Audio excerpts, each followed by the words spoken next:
Hi friends, welcome to our channel. I am Shripad Naik and you are watching Electrical Academy. तो देखो पिछले वाले episode में हमने आरएमएस वैल्यू का डिस्कशन पूरा कर लिया था, एवरेज वैल्यू का डिस्कशन कर लिया था। अभी इस एपिसोड में हम डिस्कस करने वाले हैं very basic topic, concept of leading and lagging.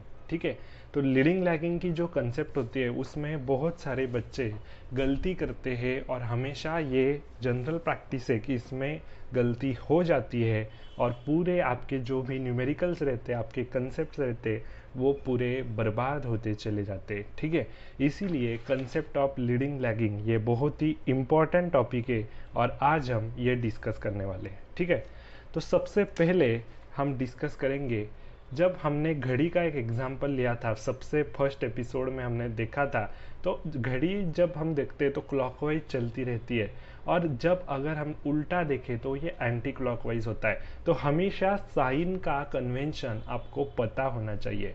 तो साइन कन्वेंशन में क्लॉकवाइज अगर आप चलते हैं तो आपको निगेटिव कंसीडर करके चलना पड़ता है, हमेशा ये ध्यान में रखो।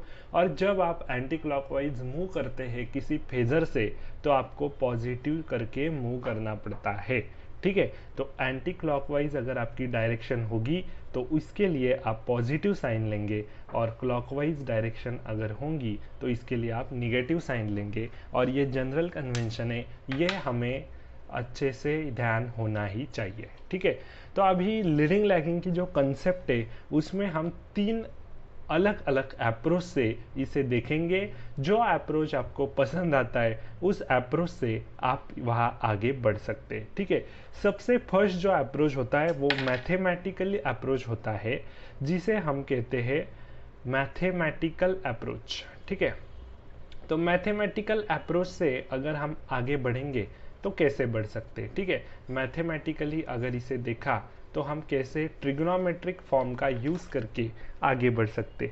तो मैथमेटिकली अगर आप किसी चीज़ को देखते हैं, मान लो आपको एक अगर मैंने क्वेश्चन दिया v1t, ये आपकी एक वेव फॉर्म है जो है मेरी 4 साइन 100t, और v2t अगर मैंने आपको दिया तो ये है मान लो -4 साइन 100t -30। ठीक है, माइनस यहाँ हम 3 ले लेते। ठीक है, मैग्नीट्यूड अलग अलग रखते। ये 4 साइन 100t और ये -3 साइन 100t -30। तो इसमें क्या आप बता सकते हैं कि ये v1 v2 को लीड कर रहा है या v2 v1 को लीड कर रहा है, कौन सा किसको लीड या लैग कर रहा है। तो यहाँ माइनस साइन आपकी आई है। इतना आसान नहीं है डायरेक्टली बताना कि आप इसमें कौन सा लीडिंग है और कौन सा लैगिंग है। तो इसके लिए हम अलग अलग अप्रोच से इस एग्जाम्पल को डील करेंगे और आपकी सारी जो कंसेप्ट है वो हम क्लियर करते चले जाएंगे। ठीक है, तो पहले हम मैथमेटिकल अप्रोच से आगे बढ़ रहे। ठीक है, अभी देखो आप अप्रोच कौन सा भी लगाओ, मैथमेटिकल अप्रोच लगाओ या फिर ग्राफिकली आप आगे बढ़ो, फेजर अप्रोच लगा के आगे बढ़ो, कौन सा भी अप्रोच आप लगाओ, आपको हमेशा एक चीज़ ध्यान में रखनी पड़ती है कि अगर साइन को आप कंपेयर कर रहे साइन के साथ तो ओके है, कॉस को कंपेयर करना है कॉस के साथ, ये हमेशा डील करने में आपको आसानी देगा। इसीलिए साइन को हमेशा साइन के साथ ही कंपेयर करना है। अगर एक टर्म आपको साइन में दी है और दूसरी कोसाइन में दी है तो कोसाइन टर्म को साइन में आप कन्वर्ट कर सकते या साइन टर्म को कोसाइन में कन्वर्ट कर सकते। दो टर्म आपकी सेम होनी चाहिए, ओनली एंड ओनली देन आप मैथमेटिकल अप्रोच में ये कंपेयर कर सकते हैं। तो ये हमेशा आपको ध्यान करना है। ठीक है, और जो भी आपकी लैगिंग लीडिंग की कंसेप्ट है उसमें हमेशा it is necessary to represent both the function either in sine और कॉस विथ पॉजिटिव एम्पलीट्यूड।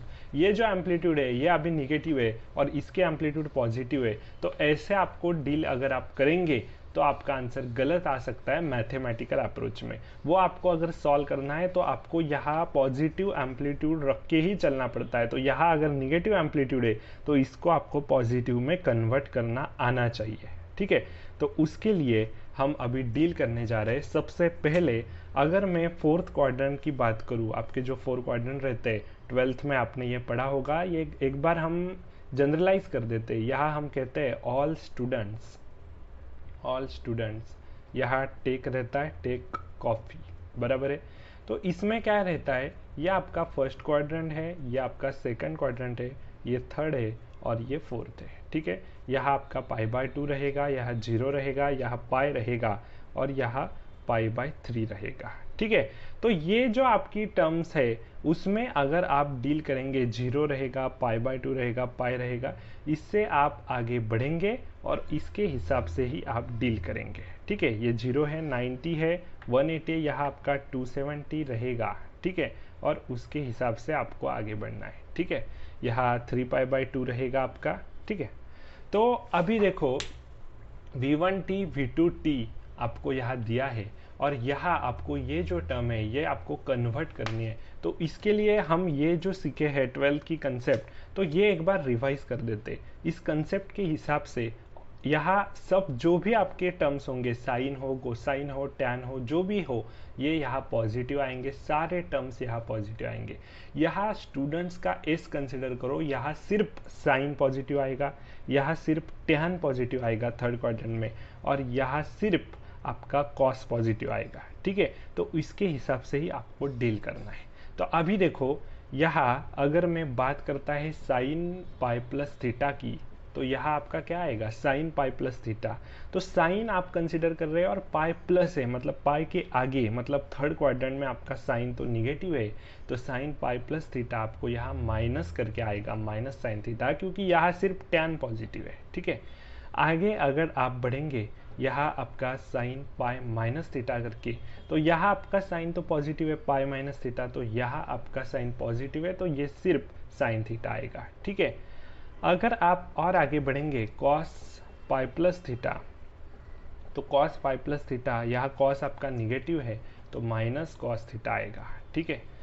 आगे और बढ़ते कॉस पाई माइनस थीटा करेंगे, यहाँ आपका कॉस यहाँ भी निगेटिव ही है तो ये निगेटिव ही आएगा। ये फॉर्मूले सब अगर आपको यहाँ से रिलेट करके अगर आप सॉल्व करेंगे तो आपका गलती नहीं होगा, ठीक है। या ऐसे ही फॉर्मूले आपको यहाँ से क्वाड्रेंट एनालाइज करके देखने पड़ते हैं, बराबर है। तो ऐसे ही हम इसको एनालाइज करते हैं अभी, बराबर है। ये जो टर्म है ये कौन सी टर्म है आपकी, ये v2t ये जो टर्म है आपकी, ये है -3 साइन 100t -30, ठीक है। तो इस टर्म में देखो आपको ये एक बात हमेशा यहाँ समझ में आएगी, ये माइनस साइन हमें निकालनी है। तो माइनस साइन निकालनी है, तो माइनस साइन थीटा ये कब आता है, कॉस के फॉर्म में कब और साइन के फॉर्म में कब। अगर मैंने साइन पाई प्लस थीटा किया तो मुझे माइनस साइन थीटा मिल रहा था, बराबर है, अभी हमने देखा। तो यहाँ भी हम इसको साइन पाई प्लस थीटा के फॉर्म में लिख रहे। तो ये आपका पाई प्लस थीटा के फॉर्म में मुझे लिखना है, तो मैं कैसे लिखूंगा ये भी आपको जनरलाइज करना आना चाहिए, बराबर है। तो आप लिखेंगे 100t -30 प्लस थीटा करके लिखना है, बराबर है। साइन पाई प्लस थीटा करके आपको लिखना है। तो ये आपका थीटा है, और अगर इसका पाई प्लस थीटा, ये पाई है 180, पाई प्लस थीटा करके हमने लिख लिया।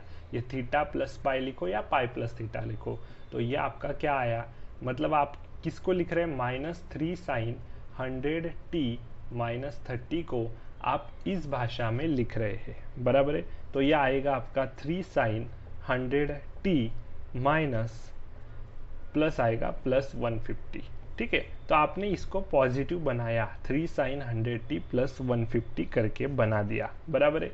अभी आप ये टर्म देखो, v1t देखो, जो आपका क्या है, 4 साइन 100t है, बराबर। और ये आपका v2t जो है ये है आपका 3 साइन 100t प्लस 150। अभी ये दोनों कंपेयर करो, इसमें आपका 1 प्लस 150 ये आगे है, मतलब आपका v2 लीड कर रहा है v1 को बाय 150 डिग्री, बराबर है। ये प्लस 150 डिग्री ये टर्म आपकी आई प्लस थीटा करके, यहाँ आपका प्लस 0 है, ये जो टर्म है इसमें प्लस 0 है, थीटा आपका 0 है, तो ये आगे नहीं है, ये आपका आगे, ये अगर आगे चल रहा है तो प्लस 150 है ना, इससे आगे, ठीक है, इसका एंगल बड़ा है, इससे आगे वो चल रहा है। तो v1t अगर मैं एक रेफरेंस मानता हूँ तो इसके आगे मेरा v2 है प्लस 150 डिग्री।